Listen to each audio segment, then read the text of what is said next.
useless. That's why iBhayibhile ithi ukuba ithe ityiwa ayavakala iyathatha ilwahle phandle inyathelwe ngabantu ngoba iphelelwe sisongo.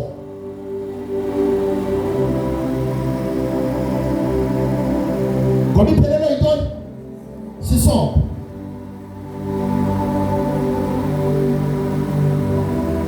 Uyabona abantu abaphila ngokholo. Abantu abaphila ngokholo bajilekele ngoba ithi iBhayibhile xa ithetha ithi ukholo lwenyaniso lizibonakalisa ngothando. Yintoni uthando? Uthando ithi iBhayibhile uthando nguThixo. Meaning that xa ithi iBhayibhile abantu abakholwa okanye ukholo lizibonakalisa ngothando, then xa ukholwa uthanda uThixo ithi iBhayibhile ukuba niyandithanda yigcineni imithetho yam niyenze. iBhayibhile lingabi ngabantu abazibuka esipilini balibale noba bebenjani, but be the doers of the word. Do not speak it only, but lenze izwi lami.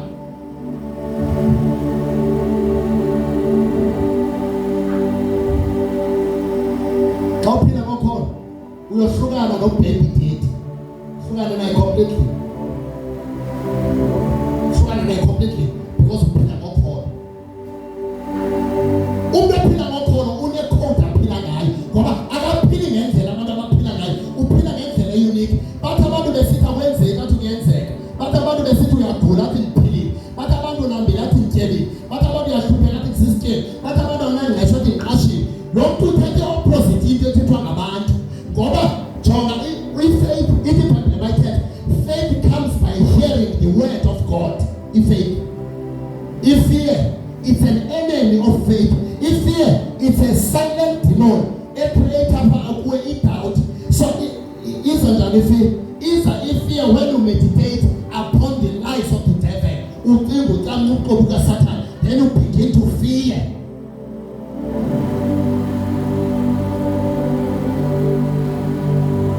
We walk by faith, not by what?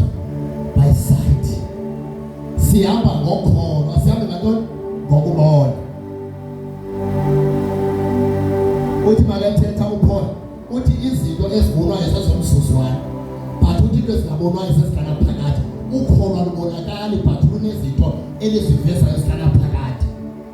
Ithi iBhayibhile kwiHebrew chapter 11 kuthiwa amanye ake agqibelela ngoba ekholwa, avunywe nguThixo, akhomendwa ngoba ekholwa. Yabona ukholo ibuye ithi iBhayibhile ukholo elingenamisebenzi lufile. Yakunceda ntoni into yokuthi ndiyakholwa kodwa indlela ophila ngayo ifana nomntu ongakholwayo? Ndiyakholwa, izono zam zixolele, ndiyakholwa. Uyataka kodwa nalo ongakholwa uyataka. Yintoni umohluko? Uyahlalisana nalo ongakholwayo enza the same. Yintoni umohluko? Meaning that you need to tap to a level and understanding.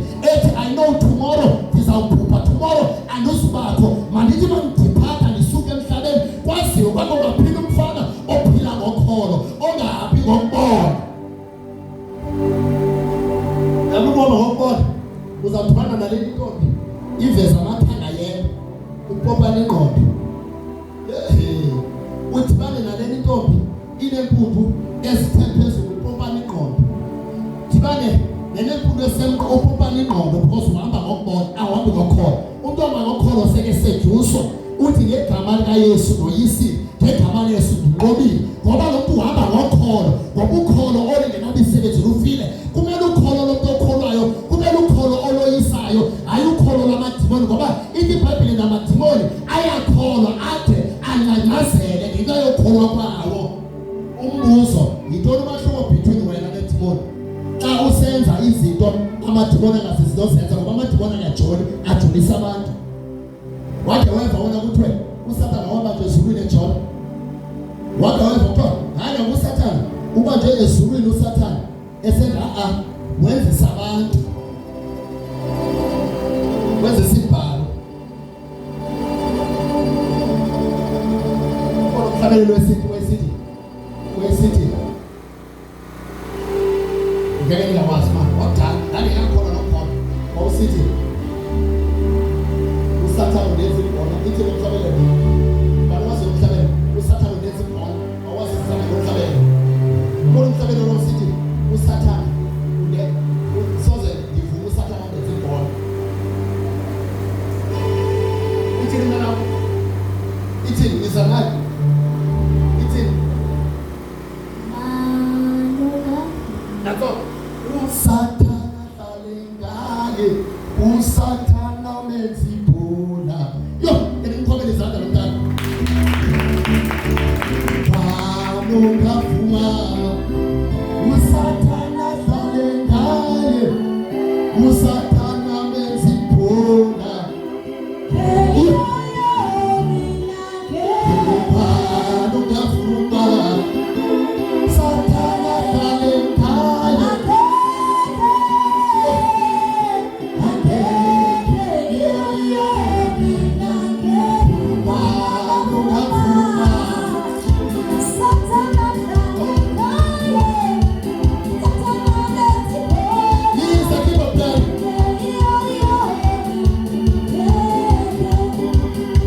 Samgqibezela next week hlala phansi. Need information. Ulibali.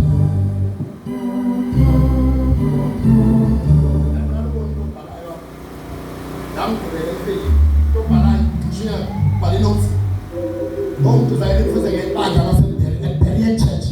It is by the local figures that the children of the state of Promise in the Pemulis part. Walk by faith, not by sight. Walk by faith, not by what? By sight. And in that case, I'm going to come from there.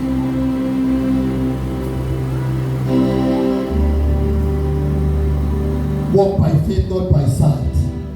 In your car.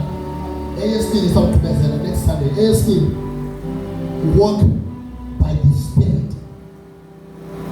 Walk by the Spirit. For it is not about might, but about the Spirit. AST, walk in love. Walk in what? In love.